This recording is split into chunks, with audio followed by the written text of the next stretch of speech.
Eu convido os irmãos a abrir a palavra do Senhor na carta de Paulo aos Romanos, capítulo 11. Nós leremos do versículo 25 até o versículo 32.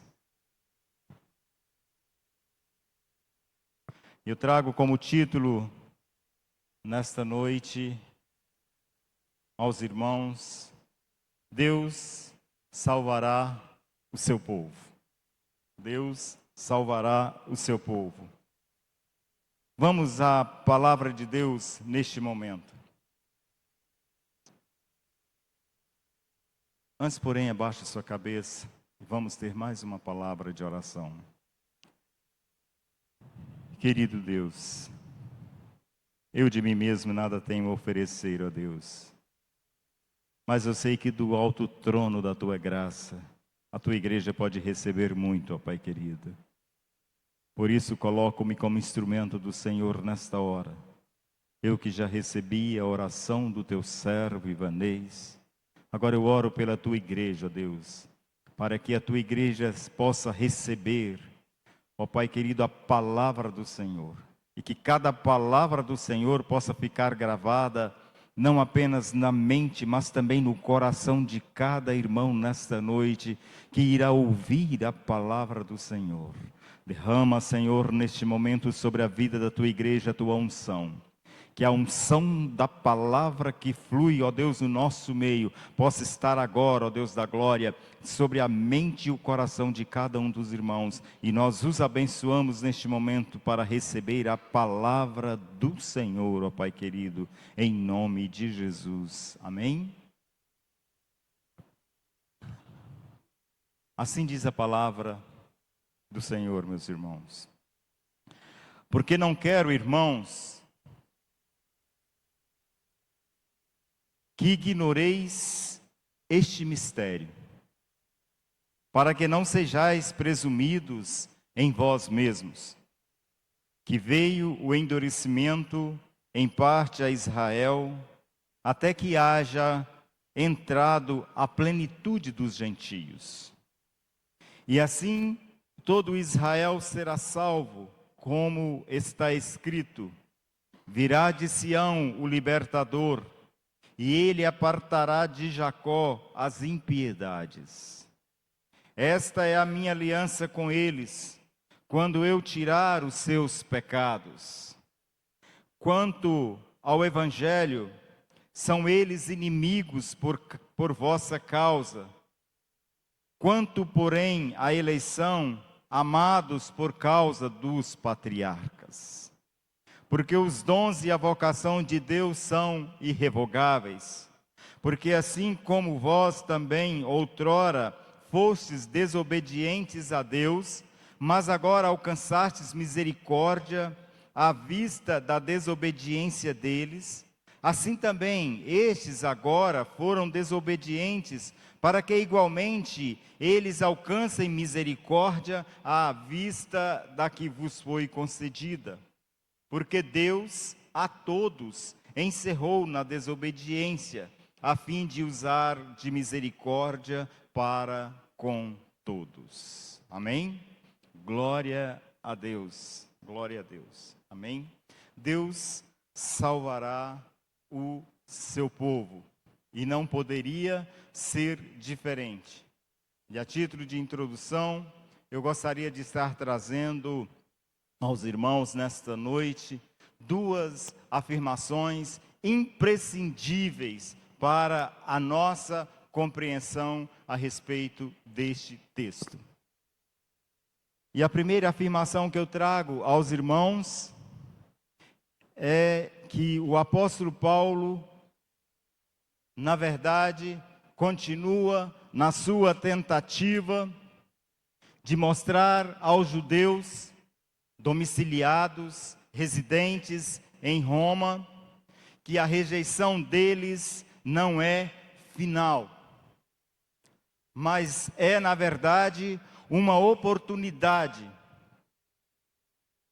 que precisava ser dado também aos gentios, porque a salvação não poderia estar centralizada apenas aos judeus.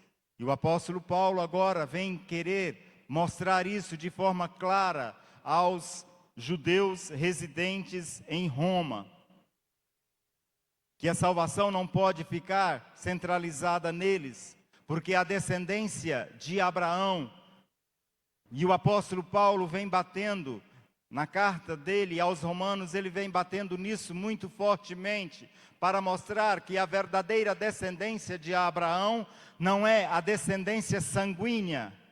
Os verdadeiros descendentes de Abraão são aqueles que herdaram a sua fé, que professam a fé de Abraão.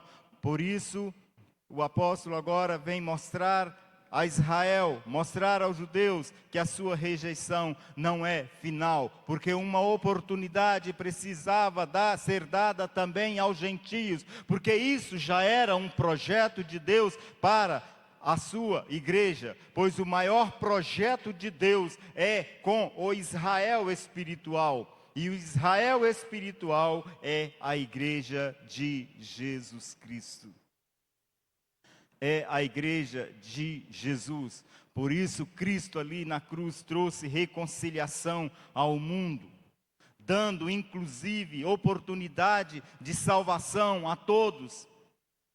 E ali na cruz do Calvário, Jesus criou para si o Israel espiritual, a verdadeira descendência espiritual de Abraão, que é a igreja, que somos nós, a igreja. E eles precisavam compreender isso. Eles precisavam compreender esta verdade. Então o apóstolo Paulo continua nesta tentativa de fazê-los, de dissuadi-los da decisão ou da compreensão que eles tinham errado, de que a salvação se limitava apenas aos judeus. E a segunda afirmação imprescindível para a nossa compreensão é que a igreja não é um plano B de Deus. E a igreja também não é uma lacuna no projeto de Deus com Israel. Pelo contrário, a igreja sempre foi o alvo de Deus, acima inclusive da nação de Israel. Pois no período da graça, que é o período em que vivemos, se os judeus quiserem alcançar a salvação, eles terão que passar pelo processo do novo nascimento, como qualquer outro ser da face da terra, como qualquer outra nação da face da terra. Terão que passar pelo processo do novo nascimento, para fazer parte da igreja, para ser a noiva de Cristo. Os judeus tinham que compreender isso, os judeus tinham que aprender isso. Têm que passar pelo processo do novo nascimento, e assim fazer parte do eterno projeto de Deus, que é a igreja. E somente pelo novo nascimento e fazendo parte da igreja é que os judeus também são capazes de alcançar a salvação. Salvação esta que só existe em Cristo Jesus. E eles precisavam de compreender isso. E o apóstolo Paulo vem deixar isso bastante claro nesta passagem que acabamos de ler. E com relação, meus queridos, ao texto lido, eu gostaria de trazer pelo menos duas elucidações.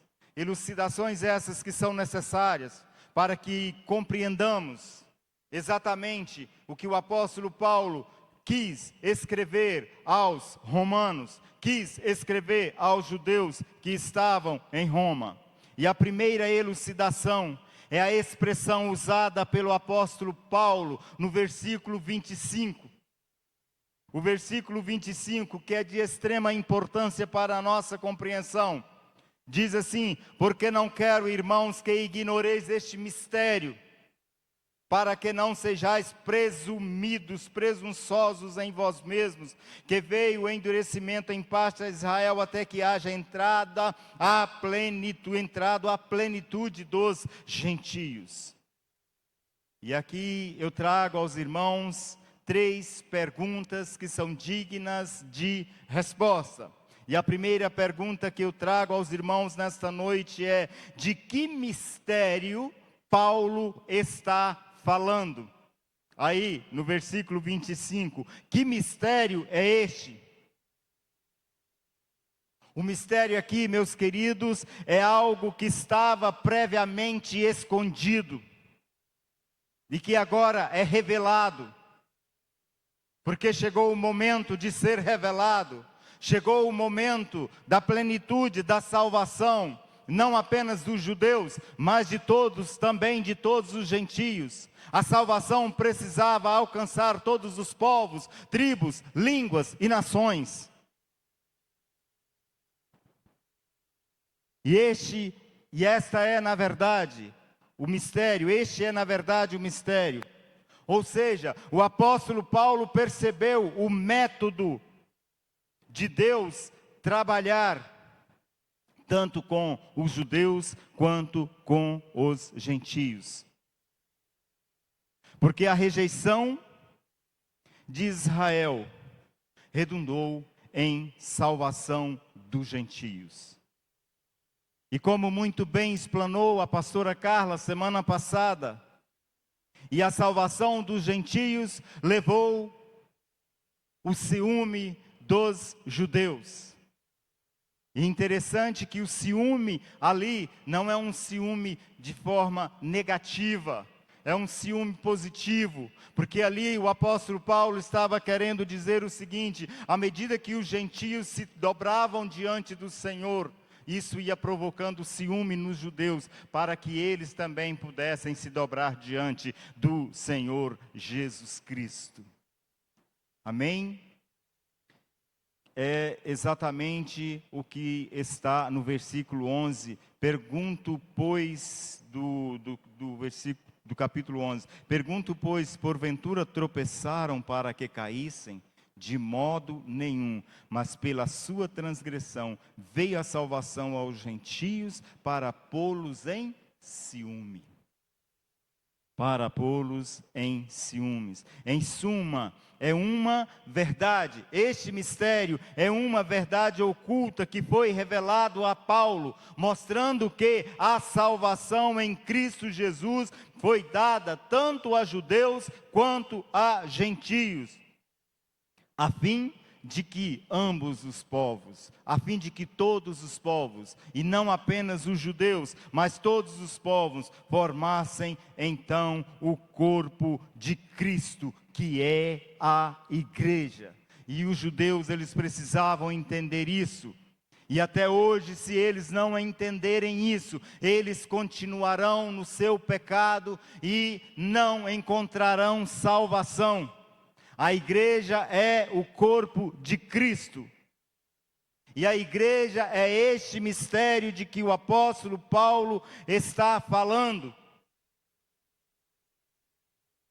E é interessante que nós temos outros mistérios na Bíblia, e que eu gostaria de estar falando aos irmãos. A encarnação de Cristo é outro mistério. Como você explica nascer um homem, um ser que não precisou da ação do homem, mas apenas do Espírito Santo? É o próprio Deus se diminuindo, é o próprio Deus deixando a sua glória para habitar com os homens, para estar conosco. É o próprio Deus se transformando em Emanuel, o Deus conosco. Isso é um mistério, a encarnação de Cristo. Como nós explicamos também a igreja como o corpo de Cristo, é outro mistério.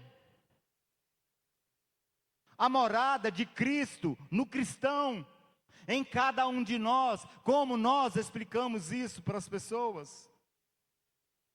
Tudo isso é mistério. A igreja como noiva de Cristo. Eu fico imaginando e tentando imaginar como serão as bodas do Cordeiro, quando nós nos apresentaremos a Cristo como noiva para o grande banquete, para o grande casamento. É um mistério. Assim como a obra da salvação, tanto do judeu quanto dos gentios, é um mistério. É um mistério. E é interessante que nós, como igreja, somos instrumentos de Deus para mostrar ao mundo, para revelar ao mundo este mistério que outrora estivera oculto dos tempos e das gerações, e que através de nós, a igreja, é revelada ao mundo, e milhares, miríades e miríades de pessoas são alcançadas para o reino de Deus. Glória a Deus.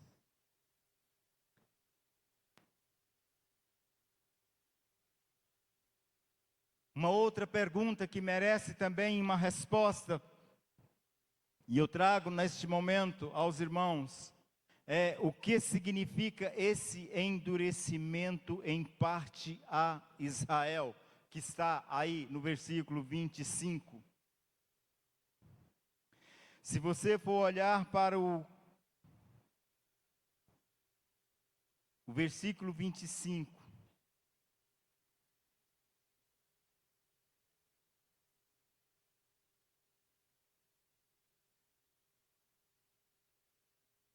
o versículo 7 do capítulo 11 diz assim: que diremos, pois, o que Israel busca? Isso não conseguiu, mas a eleição o alcançou, e os mais foram endurecidos. Nós sabemos que é Deus quem endurece. E esse endurecimento, meus queridos, é apenas um juízo de Deus, entregando aquele que resiste à sua própria sorte. E o apóstolo Paulo, ele vem deixar isso bastante claro nas primeiras linhas da sua carta aos Romanos, quando ele vem falar da devassidão humana, da depravação humana. São pessoas que resolveram, decidiram no seu coração endurecer para com Deus, resistir a Deus. E Deus simplesmente, então, é como se Deus simplesmente virasse as costas e não dissesse a eles: o que vocês estão fazendo não está correto, eu vou condená-los por isso, porque Deus não precisava mais dizer isso a eles. Deus simplesmente os deixa viverem em suas depravações, em suas devassidões, mas serão punidos, porque resistiram a Deus. E assim é para com todo aquele que endurece o coração para com Deus. Porque o desejo de Deus é que todos os homens sejam salvos e cheguem ao pleno conhecimento da verdade. Mas Deus respeita a decisão do homem que endurece o seu coração para com Ele. E logo, o julgamento, o juízo de Deus virá sobre essas pessoas.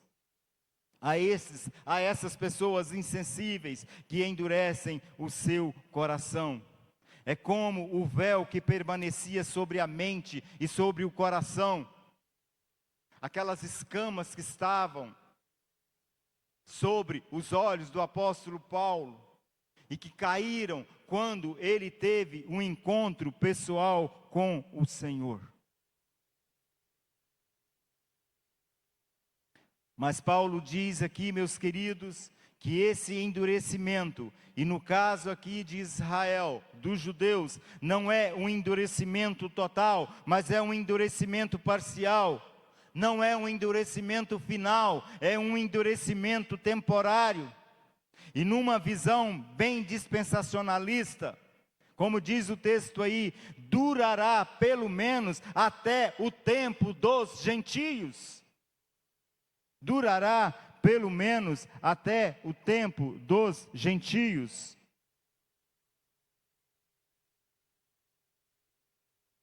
É o que Jesus quer nos revelar aí no capítulo 21 de Lucas, 21, 24. E Jesus diz o seguinte: cairão ao fio da espada e serão levados cativos para todas as nações.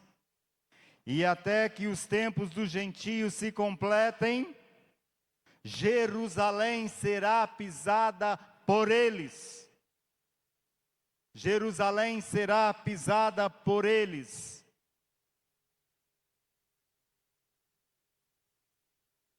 Aqui nós temos o tempo da igreja,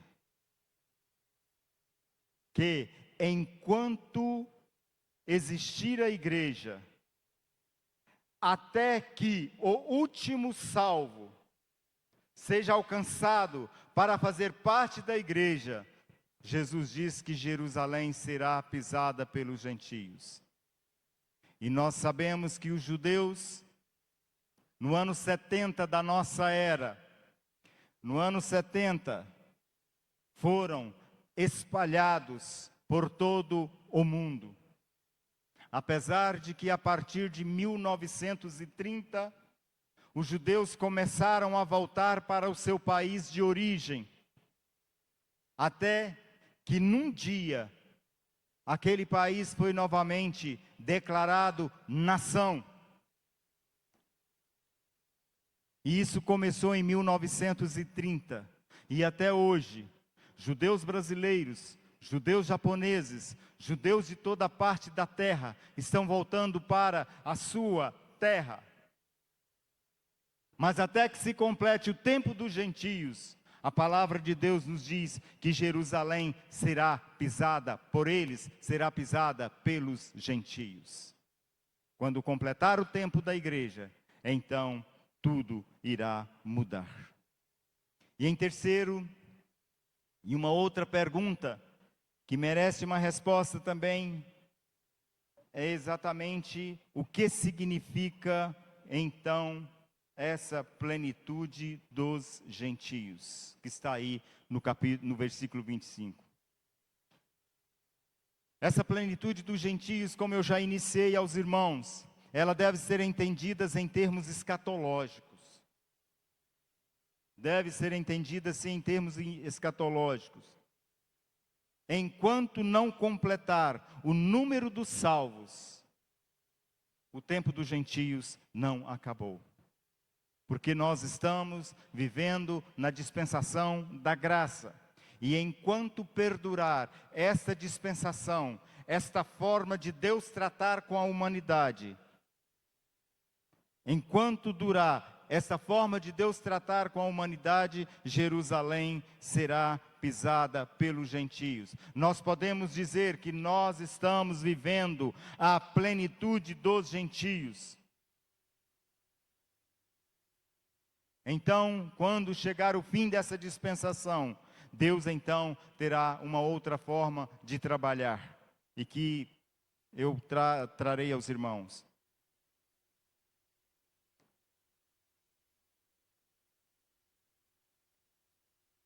Essa plenitude dos gentios não acontece e não acontecerá apenas no fim dos tempos, mas aparece em todos os períodos da história da igreja. Por que é a plenitude dos gentios? Porque a atenção de Deus está voltada para os gentios e não para Israel. Agora, neste momento, a preocupação de Deus é de formar a noiva de Cristo, é de formar o corpo de Cristo. E para isso Cristo veio e morreu na cruz do Calvário.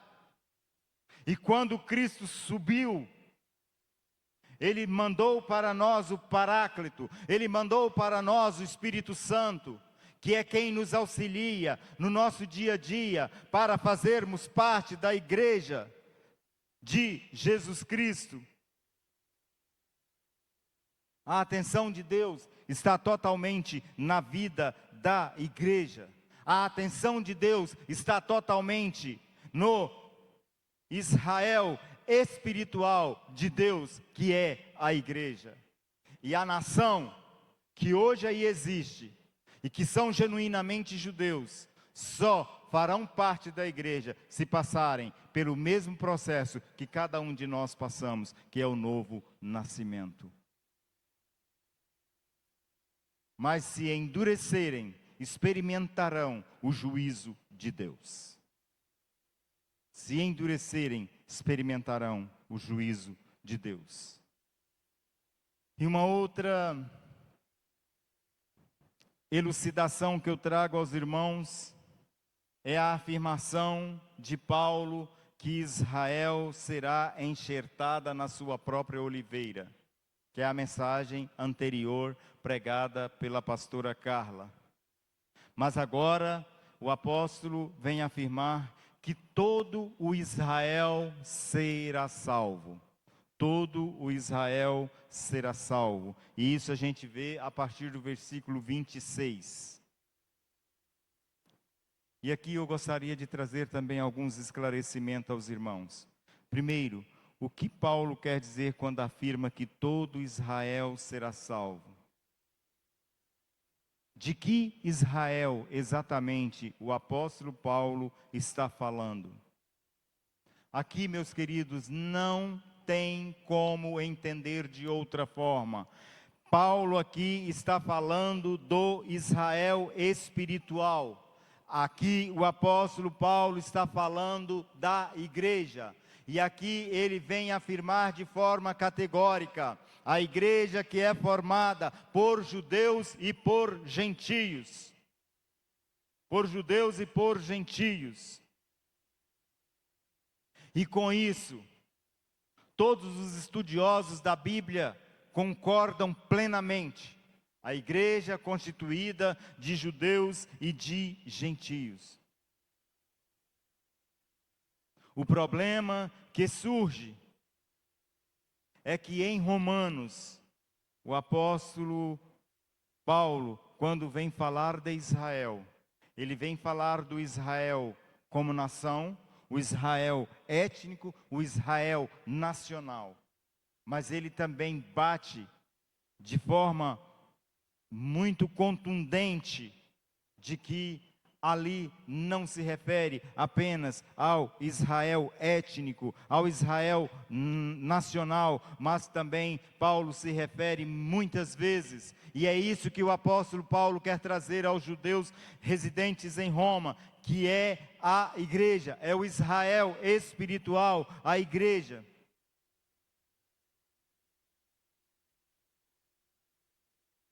E aqui no verso 26 se refere à nação. Se refere à nação. O verso 26 aqui se refere à nação. Eu saí do meu texto aqui.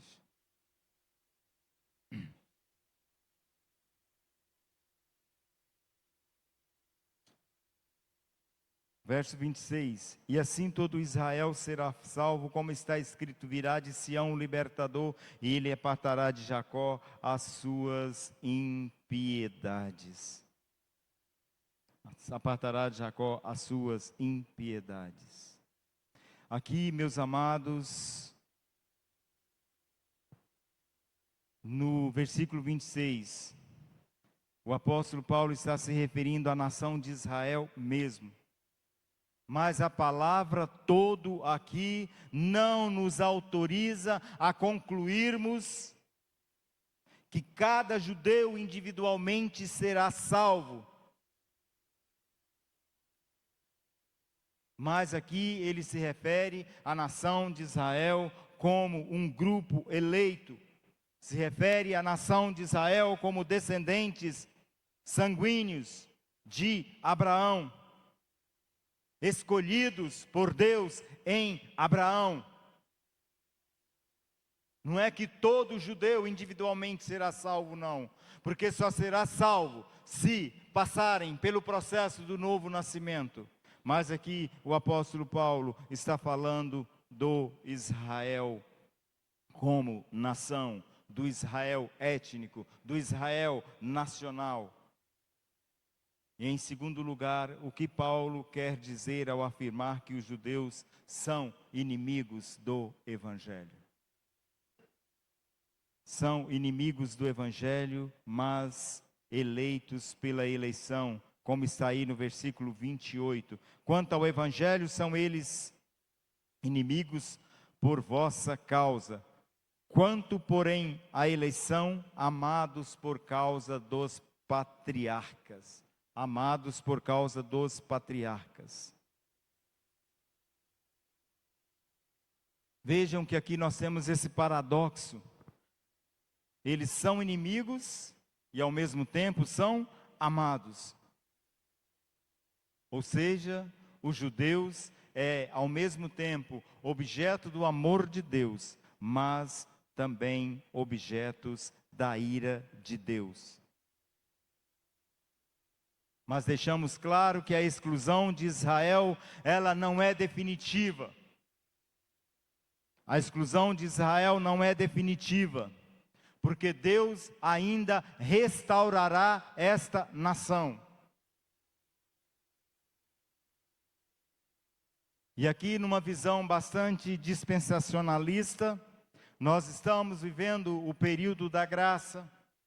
E como eu disse no início, a igreja não é um plano B de Deus, porque o tratamento dele com Israel até certo ponto não deu certo, então ele vem e cria para si a igreja. Não, a igreja sempre foi um projeto de Deus, a igreja sempre foi o maior projeto de Deus, maior inclusive do que a nação de Israel, porque a igreja é na verdade o Israel espiritual, a igreja é na verdade a parte que exerce fé e que não simplesmente acredita numa descendência por sanguinidade apenas.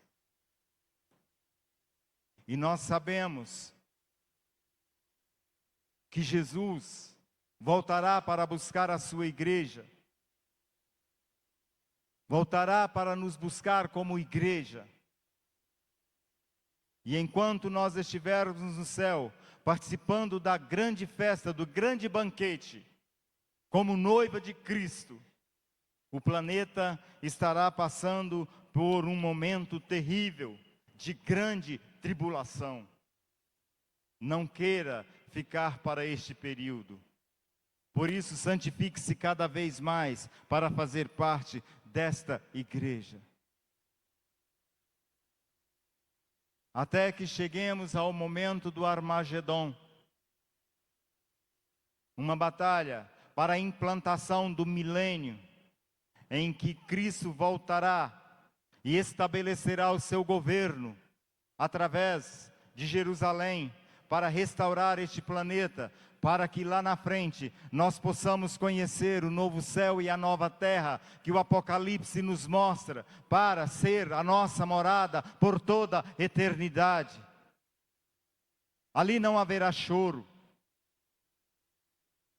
não haverá mais luto, porque não haverá mais morte. E a igreja estará vivendo o seu período mais glorioso, que é o paraíso ao lado de Deus por toda a eternidade. Amém? E por último, o que Paulo quer dizer com dons de vocação de Deus que são irrevogáveis, que está aí nos versículos 29 e 31, porque assim como vós também outrora fostes desobedientes a Deus, mas agora alcançastes misericórdia à vista da desobediência deles, assim também estes agora foram desobedientes, para que igualmente eles alcancem misericórdia à vista do que vos foi, da que vos foi concedida. O fundamento da certeza de Paulo é de que os judeus ainda são amados por Deus. Os judeus ainda são amados por Deus. E aqui o apóstolo Paulo vem falar exatamente isso para eles. Eles são amados por Deus, apesar de estarem debaixo da ira divina por causa da incredulidade. Apesar são ainda amados por Deus, apesar de serem opositores ao Evangelho Salvador de nosso Senhor e Jesus Cristo, e Salvador Jesus Cristo. A salvação desses judeus outrora endurecidos só pode acontecer por causa da fidelidade, por causa do amor, por causa da firmeza, da fidedignidade de Deus à aliança, aos eleitos, à aliança que Ele fez a Abraão.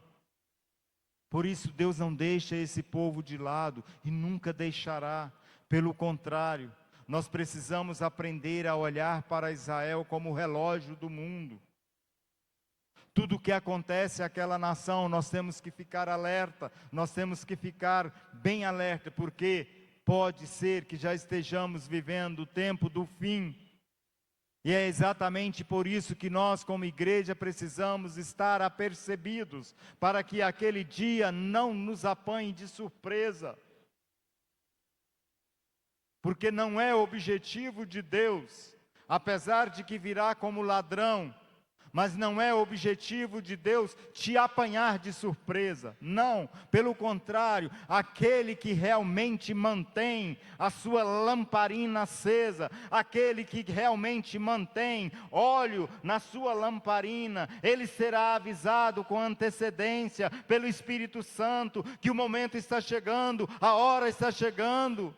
Santifique-se mais e ele vai se santificar muito mais. Em compensação, os que estão lá fora irão se sujar ainda mais, para que se evidencie o plano salvador, regenerador de Jesus na vida da sua igreja.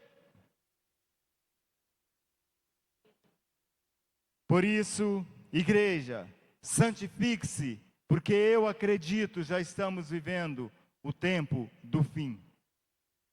E a qualquer momento, você vai receber aí no seu coração o acender do Espírito Santo. E você vai sentir dentro de você o que você nunca sentiu antes. E você vai ter certeza de que Jesus está às portas. Amém? É baseado nisso, meus queridos, que eu afirmo e reafirmo: o céu será muito mais povoado do que o inferno. Apesar de Jesus dizer que a porta é estreita, a porta que conduz à salvação é estreita, e o caminho do mundo é largo, nós sabemos que multidões e multidões passarão por este caminho estreito.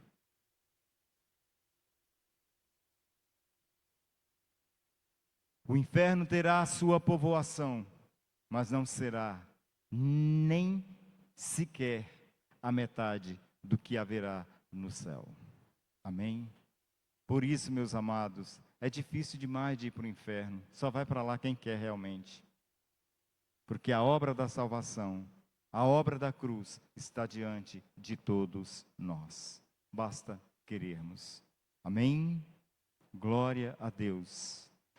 Duas elucidações. A primeira é a expressão usada pelo apóstolo Paulo no versículo 25. E eu trouxe aí aos irmãos as 3 perguntas. Primeiro, de que mistério o apóstolo está falando? O que significa esse endurecimento? Em parte a Israel, e o que significa também a plenitude dos gentios. E a segunda elucidação é a afirmação de Paulo de que Israel será enxertada na sua própria oliveira. Israel será enxertada na sua própria oliveira. São todos os judeus que estão se convertendo a Jesus e que estão sendo enxertados no Israel espiritual, que é a igreja. Amém? E nós falamos aí que Paulo quis dizer ao afirmar que todo Israel será salvo, que Paulo quis dizer também que os judeus são inimigos do Evangelho e ao mesmo tempo amados por Deus, e o que Paulo quis dizer também com dons de vocação de Deus são irrevogáveis, é que Deus sempre irá observar a aliança que Ele fez com Abraão. Ele nunca deixará essa aliança de lado, pelo contrário. E para as nossas considerações finais, o versículo 32 diz assim: porque Deus a todos encerrou na desobediência, a fim de usar de misericórdia para com todos. Paulo agora usa as expressões encerrar a todos na desobediência para usar de misericórdia para com todos. O que significa isso, meus amados?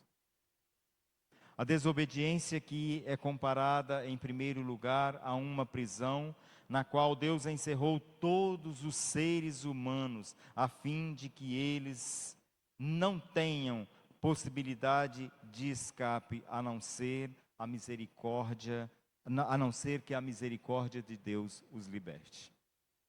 Somente a misericórdia de Deus pode realmente nos libertar.